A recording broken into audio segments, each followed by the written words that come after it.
Ассаламуалейкум барлықтарыңызға. Осы қазір оқып бітіп отырмын Франц Кафканың превращениесін, яғни құбылу шығармасын. Сол жөнінде бір-екі ой пікірімді бөлісе кетейін. Оқығандар білет, ол шығарманың, ол новелланың қаншалықты өте ауыр екенін, өте ауыр жазылғандығын. Бұл жалпы Франц Кафканың автобиографиялық шығармасы деп айтсақ болады, өзінің өмірінен алынған. Жалпы роман туралы қысқа нұсқа айтайын. Не туралы? Ол Грегор деген қарапайым жігіт, өзінің отбасына көмектесіп, ата-анасының қарызын жабайыншы деп жұмыс жасап жүрген жігіт бір күні ұйқысынан оянса, қоңызға айналып кеткендігін көреді. Яғни ұйқысынан оянғанда қоңызға айналып кетеді. Содан басталады қызық. Кітап жалпы солай басталады.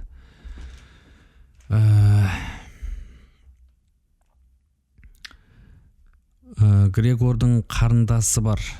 Қарындасы алғашқыда ағасының қоңызға айналып кеткендігін көрген кезде қайғырады, жылайды, көңілі босайды.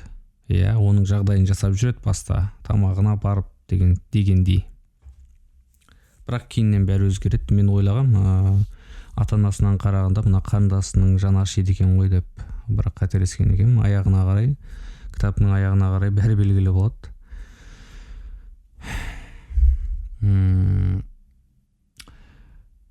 Ешкімге керек болмай қалады тазасы. Негізгі бұл кітаптағы басты түйін адам, сен пайдаң тимесе, егер ешкімге пайдаң тимесе, сенің ешкімге керегің болмай қалады. Сені ысырып тастайды, сенің қажетің жоқ. Сондай түсінікті айтқысы келеді. Сен пайдалы болмасаң, сенің пайдаң тимесе болды. Сені жойғысы келеді, өмірлерін алып тастағысы келеді. Соны түсіндіргісі келеді. Енді өте ауыр соны өте ауыр жеткізген. Олар білет негізі жаңа қоңыздың Грегор екенін, яғни баласы екендіктерін білетті ата-анасы, бірақ сонда да ол қоңызға айналып кеткеннен кейін оның пайдасы болмай қалады, яғни ақша таппайды ол. Оның жағдайын жасау керек, оған қарау керек, өмір сүрулеріне кедергі болады. Мейірім махаббат деген өшеді. Грегор соны көрсетеді. Әкесі ашуланып, оны алма атады, оған кәдімгі алма бар ғой, жейтін көкөніс. Сонымен атып ашуланып, бір ашуланған кезінде оны жаралайды кәдімгідей. Ол бөлмесіне қашып, ол Грегор жалпы бөлмесіне шықпайды, диванның астына жатады. Оған жаңағы қарындасы келіп тамақ шайын әкеп беріп тұрады. Солай біраз күндер өтеді. Содан кейін олардың тұрмыстық жағдайы нашарлай бастайды. Негізі оны Грегор қамтамасыз етіп жүрген болатын. Қоңыз айналмай тұрған кезінде ата-анасын біраз ақша кеп, Грегор қалай қоңызға айналады, солай бұл кісілердің тұрмыстық жағдайы нашарлайды. Содан олар бір-екі бөлмесін квартираға береді, басқа адамдарды, тұрғындарды алып келіп.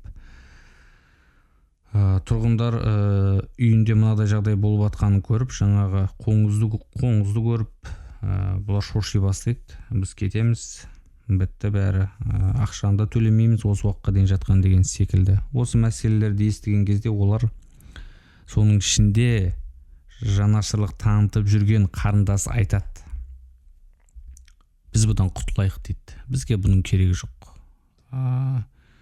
Құтылатын уақытымыз келді, құртайық көзін дейді. Әкесі: сен 1000 мәрте рас айтасың дейді.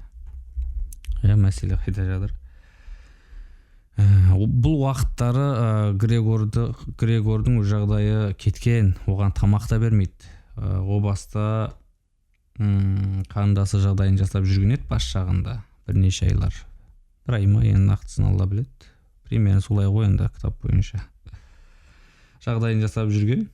Кейіннен үйіне жаңағы адамдар бір-екі бөлмесін квартираға бергеннен кейін жағдайын жасауды қояды. Оған тамақ та апармайды, аш болады. Грегор бөлмесіне шықпайды, аш, ешкім көңіле бөлмейді. Содан соңында не керек, дем үзіледі оның.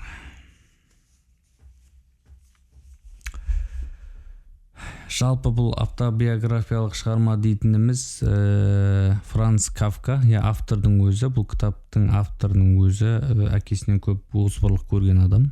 Әкесіне жазған хаты бар. Мен бұның алдындары ол жөнінде айтқан болатынмын, сөз еткен болатынмын.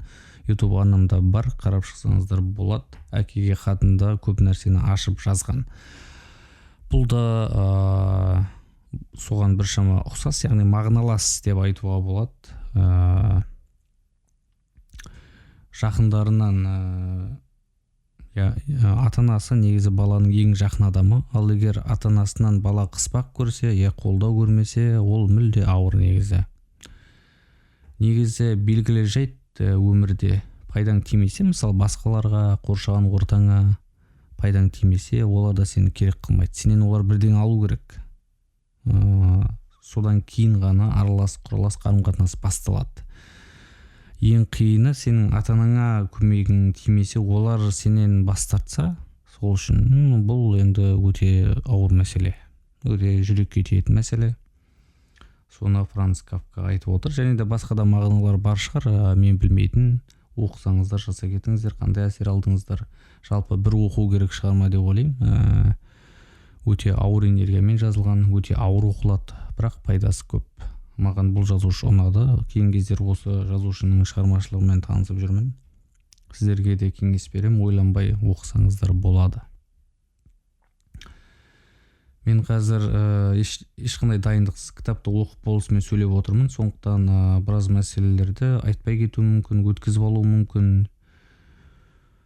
Қабат деген жаңа видеода сөйлеп отырып осыны айтуым керек еді деп ойлаймын мен кейде видео біткеннен кейін. Кейіннен есіме түседі да бір керемет бір детальдар, кітаптағы маңызды жайттар.